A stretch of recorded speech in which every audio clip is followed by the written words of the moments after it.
Hai, Assalamualaikum warahmatullahi wabarakatuh. Di video ini saya akan menjelaskan materi tentang dampak dan peluang COVID-19 terhadap sektor pertanian. Perkenalkan, nama saya Putra Muslimah, NPM 19 14 13 10 45 dari Fakultas Pertanian jurusan Agribisnis Universitas Lampung.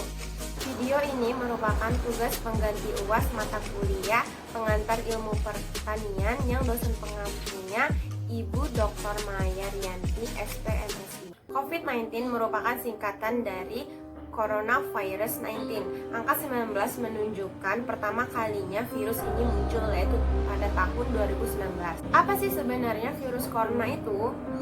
Nah, virus corona merupakan penyakit yang menyerang radang paru-paru atau yang disebut pneumonia yang disebabkan oleh penularan antar manusia ke manusia. Menurut para ahli, latar belakang masuknya COVID-19 itu pertama kali ditemukan di pasar Huanan di kota Wuhan, China. Nah, pasar ini menjual berbagai macam hewan yang juga tidak layak dikonsumsi seperti ular, kelelawar, dan jenis tikus. Sejak kejadian di pasar Huanan di kota Wuhan itulah pertambahan kasus COVID-19 di China makin bertambah sehingga menyebar banyak di seluruh dunia. Nah, terus gimana sih COVID-19 ini bisa menyebar luas ke seluruh dunia?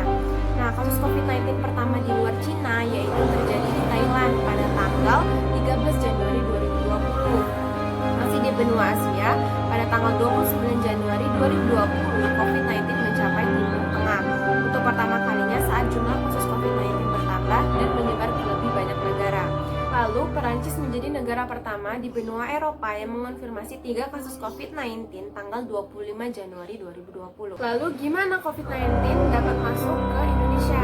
Nah, pertama kali WNA Jepang yang tinggal di Malaysia datang ke Indonesia untuk mengunjungi kerabatnya. Setibanya di Indonesia, lalu dia bertemu dengan kerabatnya, lalu berdansa bersama di sebuah kapal. Nah, di saat itulah, sejak kejadian itu, selang 2 hari, pasien 01 ini yang berusia 31 tahun merasakan gejala seperti COVID-19 sehingga dia pergi ke rumah sakit.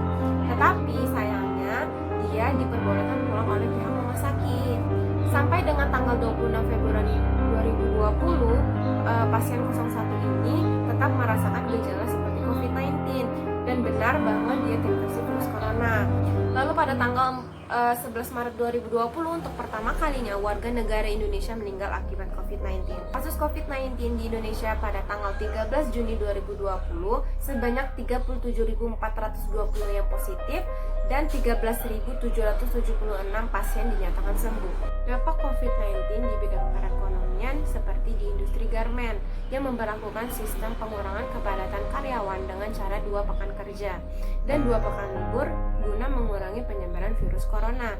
Tetapi hal ini juga berdampak pada menurunnya produksi sehingga perusahaan mengalami kerugian yang berujung pada karyawan yang akan mengalami PHK. Di sektor pariwisata dan di sektor penerbangan yang sepi penumpang dikarenakan adanya kebijakan social distancing dan PSBB, serta seperti di tempat restoran makanan dan lain-lain itu mengalami penurunan pengunjung karena disebabkan oleh social distancing. Dari dampak negatif yang ditimbulkan oleh wabah ini ternyata ada sisi baiknya juga, yaitu pertama meningkatnya daya beli barang lokal dikarenakan pemerintah sudah melarang barang impor selama wabah ini masih berlangsung.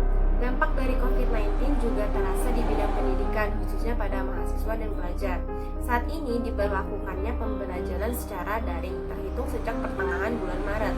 Tidak hanya mahasiswa dan pelajar yang menggunakan pembelajaran secara daring, tetapi beberapa perkantoran juga melakukan kebijakan seperti WFH atau work from home. Nah, aplikasi online yang membantu pembelajaran secara daring dan WFH juga merasa diuntungkan karena tidak dapat menggunakan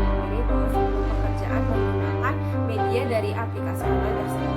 COVID-19 juga memberikan dampak yang positif terhadap lingkungan seperti kualitas udara yang lebih baik.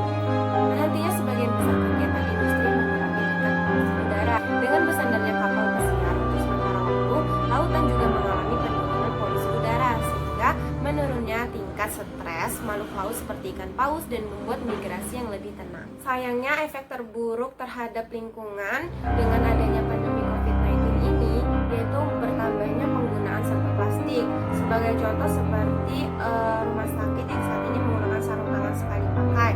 COVID-19 tidak hanya berdampak bagi kesehatan, tetapi juga memberikan dampak terhadap aspek sosial dan budaya yang ada di Indonesia.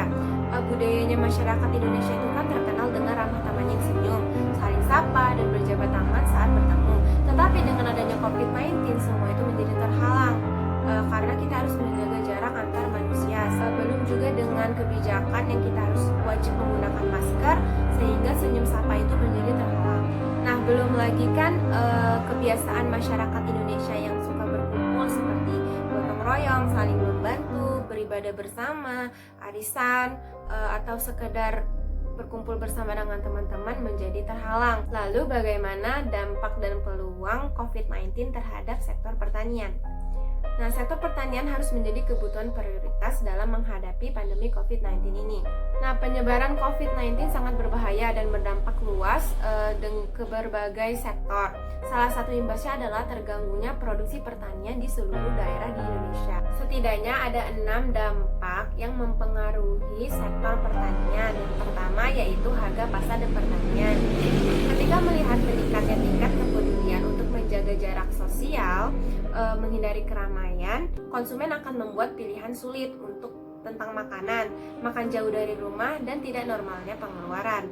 Sehingga situasi ini akan menciptakan pasar dan transaksi tidak normal, sehingga akan mempengaruhi stabilitas suplai dan demand barang dan jasa, serta harga yang dimungkinkan akan meningkat. Selanjutnya, kesehatan petani. Petani adalah populasi yang relatif lebih tua daripada pekerja lainnya, sehingga jika COVID-19 dapat menembus petani, dampaknya akan menimbulkan kepanikan aktivitas dan menambah keterpurukan produksi pangan.